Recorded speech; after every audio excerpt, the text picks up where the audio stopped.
4, 3, 2, 1. Broadcasting live from the Newsmax studio in New York City. A fusion of politics, commentary, entertainment, and sports. Steve and his team bring you the latest news and opinion now. Here is Steve Malzberg. Whether to take action against Syria, whether or not you have a congressional resolution approved, is a strike needed in order to preserve your credibility for when you set these sort of red lines? And were you able to enlist the support of the Prime Minister here for support in Syria? Let me unpack the question.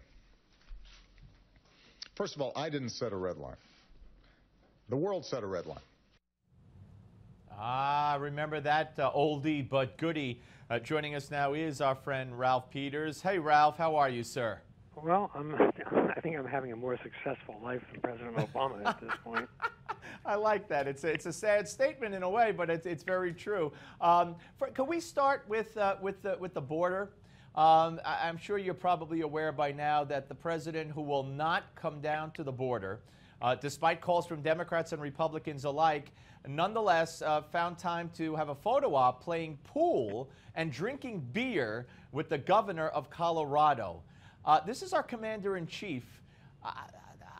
Could you tell me what you think when you see that? Well, he's desperate. I mean, because the governor of Colorado has been ducking out on him, doesn't want to meet him. So Obama wanted that photo op for political purposes. But look, in the military, back when I was an enlisted man in the 70s, there was an acronym, ROAD, which we pronounced ROAD, and it meant retired on active duty. In other words, it was some old soldier still in uniform, but just wasn't going to do a lick of work. And our president's retired on active duty. It seems like he's not interested in governing anymore. He's not interested in the work of being president. He just sort of, kind of likes the perks, tooling around in Air Force One. It says, the ultimate Cadillac, and it's just sad. I mean, here's a guy. The world is in flames. Our border is in collapse. The economy's not recovering. Washington is rife with scandals, and the president just isn't there. He's just not there. Yeah, that's interesting. ROAD, ROAD, I should say, and or you might even call him AWOL if that's appropriate. But let me ask you about the border. What should we do? I mean, is the border securable? I mean, I can't imagine that the answer is no if we really wanted it secure. Correct, Ralph? Well, any border can be secured. It depends on how tough you want to be. And we're soft-hearted people, Americans, and we don't want to be tough. Now, the answer, by the way, is not a wall everywhere because, for instance, in the Texas part, it's the Rio Grande Valley. Do you put the wall on our side of the river and give it all to the Mexicans? Do you try to put a wall in the middle of the river? I mean, there's some real physical problems as well as jurisdictional problems with a wall. Now, walls work in some areas. Southern California, they're great. They're helpful in Arizona.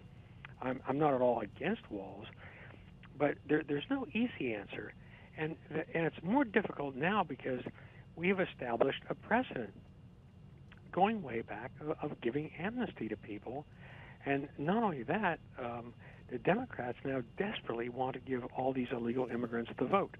I mean, they don't really care about the well-being of these immigrants.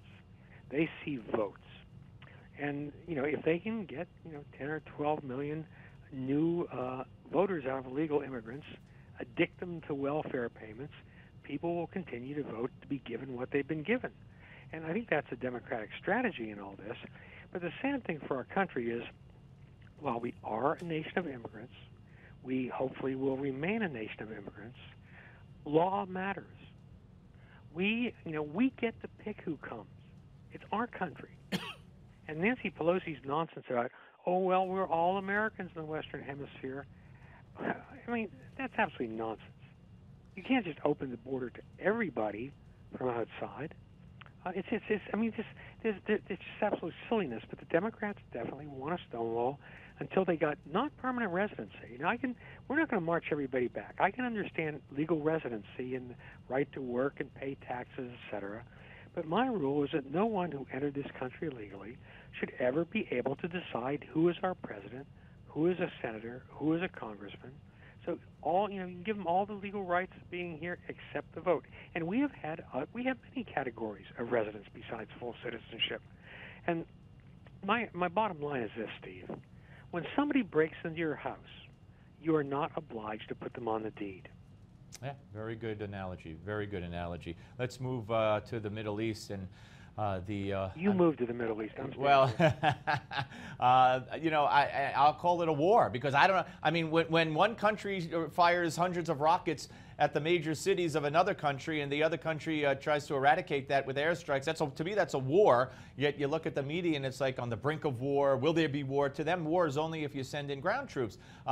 You correct me if I'm wrong or tell me, but let me ask you, does Israel have the stomach and or the capability, which I think they do have the latter, to eradicate the Hamas threat once and for all? They have the capability. I don't think they have the stomach. Because to eradicate the Hamas threat, you've got to kill a lot of people. I mean, that's, when you're dealing with fanatics, there's no rehabilitation process. There's no reverse gear. And, the scenario is always the same. Israel goes in, hits hard, the world community gangs up on Israel and defends the terrorists, and Israel pulls back, and Hamas rebuilds, or Hezbollah rebuilds. It's just unfortunate. And I was on Fox and Friends this morning discussing this. The global media is overwhelmingly left. The left just hates Israel. I mean, it hates Israel for a number of reasons, not least because Israel proved that, you know what, if you're not lazy and you work hard, you can build a country from scratch.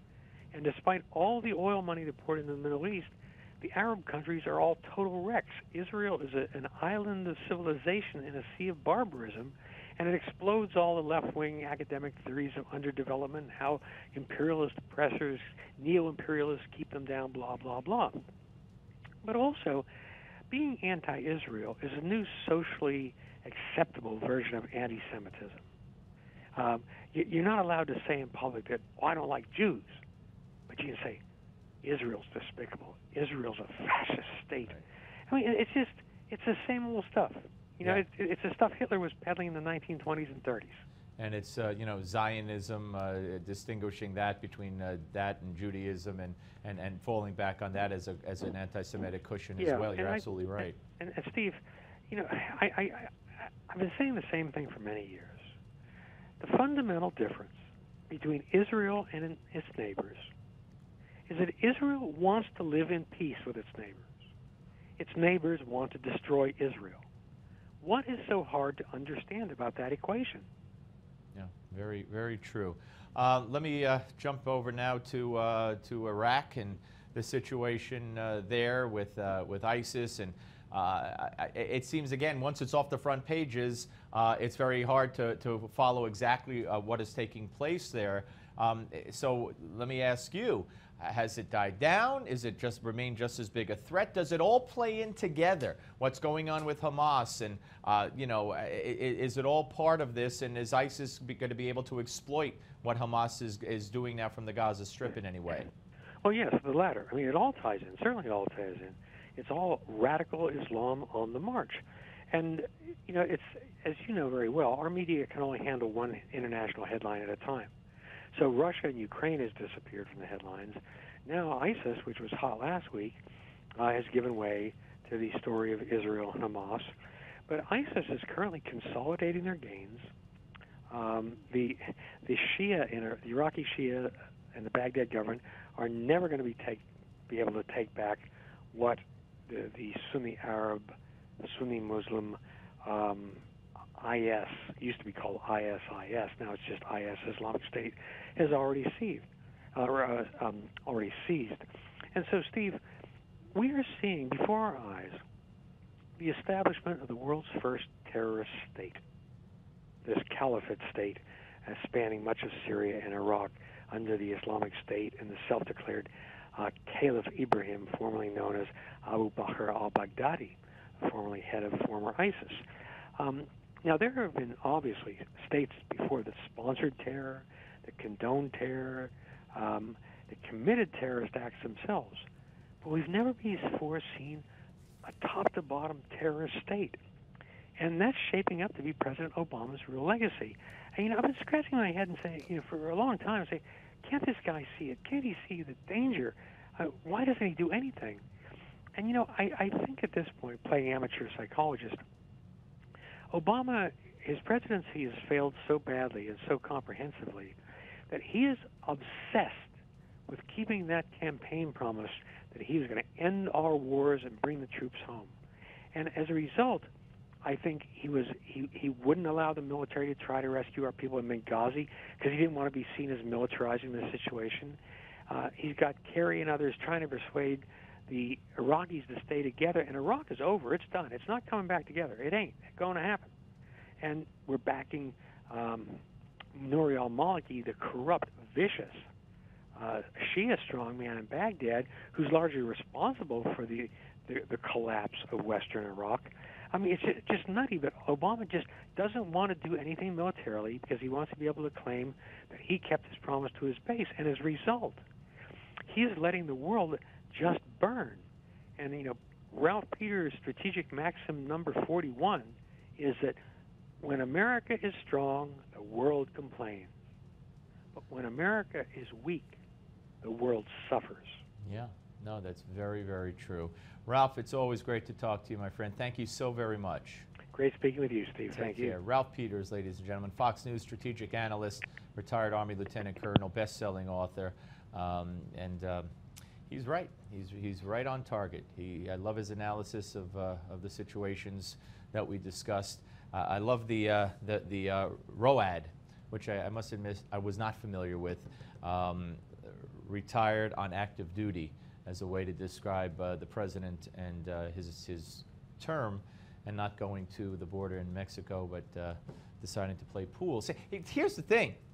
You don't want to go to the border. If you want to make that an issue, if you want to ignore Democratic calls and Republican calls and media calls and everybody else calling for it, and you want to stick to that, that's one thing. That would almost be a normal response. But when you then play pool and drink beer and bring the cameras in to say, hey, this is what I'm doing. I'm not going to your stinking border. This is what I'm doing. There's something wrong going on there. Really problems on the Steve Malzberg Show.